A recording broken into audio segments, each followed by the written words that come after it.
It was a cold and snowy morning in Denver. A quick blast of early morning snow blanketed most of the metro area. A lot of places saw at least 2 inches. That fresh snow didn't last long, though. It never really does. With all of that sunshine we got today, most of it melted away by this afternoon. Now we're preparing for another small warm-up. There's a pattern here for this winter. Thanks so much for joining us, everyone. I'm Phil Lipoff. I'm Alexandra Lewis. Glad to have you with us. So let's get straight to Chief Meteorologist Kathy Sabin. We're going to dip back into the 50s tomorrow. I know. We've been on a roller coaster, it feels like, from fall into winter, where we go from the 20s and 30s to the 50s and 60s, and that's what we're doing again. The snow came in late last night around 11 o'clock, cleared out by the time the sun came up this morning. Thankfully, it was a holiday, so a lot of people not on the roadways. And we had a trace to about 2 inches in Denver, Aurora, Parker, Castle Rock, but east in areas like Lyman and Hugo, 4 or 5 inches of snow. Eldora with 8, Loveland Pass with about 4 inches of snow. It was cold to start, too. 20 this morning in Denver, 9 in Greeley, 19 in Fort Collins. We have warmed into the mid-40s in downtown Denver, and we've been watching. It's been a pretty slow drive on I-70, probably because of the holiday more so than weather. Temperatures this hour still at 40 in Denver, 30 at DIA, Fort Collins, and 31 in Greeley. The winds are shifting coming in out of the southwest, and that's going to help to melt away the snow. Northwest flow aloft will bring in a few high clouds tomorrow, but we've got 48 hours of basically mild, dry weather conditions. So not as cold coming up tonight, but we are going to be talking about elevated fire danger as we warm up and dry out ahead of the next system and chance for cold and snow, and that happens on Friday. I'll have that in your extended forecast coming up. Emergency alerts that buzz cell phones can instantly warn people about everything from tornadoes to ongoing threats of violence. But 9 News Investigates found that they can also confuse people, and they often fail to provide information that would let them know if they're in an actual situation where they're in danger. Example of that, Saturday, phones miles away were pinged to a standoff near the University of Denver.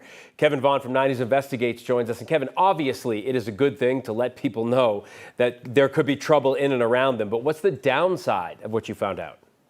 Well, Phil and Alex, it's this. On Saturday, hundreds of thousands of phones, some as far away as the airport, were alerted to a standoff that really posed a threat only to a small part of a neighborhood near DU. That kind of thing can confuse the people who get the messages. When Denver sends out wireless emergency alerts, the city often directs people to the X accounts for the police department or the Office of Emergency Management. But we found that 14 times since August, neither DPD nor OEM posted anything explaining what the danger was or whether it had been resolved.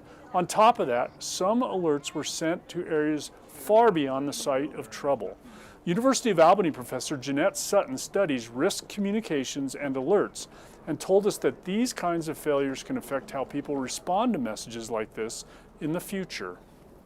This means that alerting authorities have a very, very powerful tool at their fingertips, and they need to utilize it really carefully and recognize that trust is built on really effective messaging, especially when you're using this very powerful tool. We asked Denver Police to address this issue. We were told it's being looked into, but because of the holiday, we could not get answers today. Live in the newsroom, Kevin Vaughn, 9 News. Kevin, thank you. The Douglas County Sheriff's Office has arrested a man involved in a road rage shooting. This happened last week. The Sheriff's Office says it happened Friday morning near Quebec Street and Wildcat Ridge. They say a man reportedly fired shots at another driver after some kind of encounter that started nearby. The good news is nobody was hurt. Deputies used flock cameras to try to track down the shooter and arrested Mitchell Weber this weekend. He's facing multiple charges, including attempted first-degree murder and illegal discharge of a firearm. A former Jeffco school security guard has been found guilty of sexually assaulting a student. Today, a jury convicted Rubel Martinez of sexual assault on a child by a person in a position of trust with a pattern of abuse. Prosecutors say Martinez repeatedly assaulted the same victim while working as a campus security supervisor at Lakewood High School between 2014 and 2016. Investigators say the assaults happened both on and off campus. Martinez worked in Jeffco Public Schools for more than 15 years and served as a pastor in Weld County. He's set to be sentenced in March. Colorado Parks and Wildlife trying to expand its Ranger Rider program to cut down on conflicts between wolves and livestock. The agency told our partners at the Coloradan that it wants to hire up to 24 riders, about double what it had last year. Range riders patrol ranch land on horseback, track wolves, and use non-lethal methods to scare predators away. It's a demanding job that requires livestock and wildlife experience, night work, and much of the riders' own equipment. The pay is $30 an hour. CPW says applications will open next month. A small stretch of trail in northern Colorado is about to complete a very big project.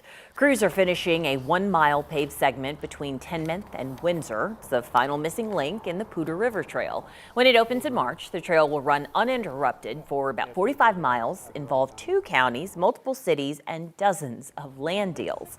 Larimer County officials are calling the trail a major milestone more than 40 years in the making.